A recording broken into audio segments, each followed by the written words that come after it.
Hello everyone, সবাই কেমন আছো? আশা করি সকলে ভালো আছো। তো হঠাৎ করে কিন্তু আজকে বাপের বাড়ি যাচ্ছি, আর দেখো আমাকে কিন্তু একজন নৌকা করে নিতে এসছে এপারে। দেখো একজন মাছ ধরছে, জেলে আছে। আর এই দৃশ্যটা কিন্তু খুব ভালো লাগছে, এই যে নদীর মাঝখান দিয়ে যাচ্ছি আমরা আর নৌকা পার হয়ে যাচ্ছি। আর আমার আয়ন কিন্তু নৌকা চড়তে ভীষণ ভালোবাসে। থেকে মজার বিষয় হচ্ছে এই নদীতে কিন্তু ছোট মাছ থেকে বড় মাছ অনেক মাছই পাওয়া যায়।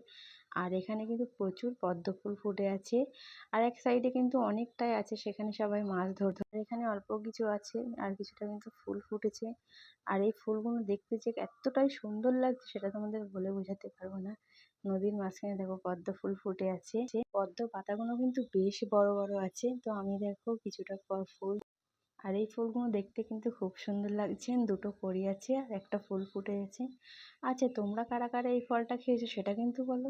এটা কিন্তু খেতে পুরোটাই বাদামের মতন, কিন্তু একটু তিতকুটে লাগে। তো আমি একটা খেয়ে দেখলাম, তো তিতো তিতো লাগছিল বলে আমি কিন্তু ফেলে দিয়েছি। আর এখানে দেখো কিছুদিন আগে এসে কিন্তু এই লিচু গাছটাতে প্রচুর লিচু ছিল, তো এখন আর লিচু নেই। আর তোমরা কারা কারা এই পাতাটাকে চেনো, কি পাতা বলো সেটা কিন্তু অবশ্যই কমেন্টে জানিও। আর আমরা কিন্তু ছোটবেলায় এই পাতার টিপ করতাম, মানে পাতা ছিঁড়ে ছিঁড়ে কপালে পরতাম। আর দেখো কত সুন্দর একটা ফুল আছে, আর সাথে কিন্তু একটা কড়িও আছে। আর ভিডিওটা কেমন হচ্ছে অবশ্যই কমেন্টে জানিও।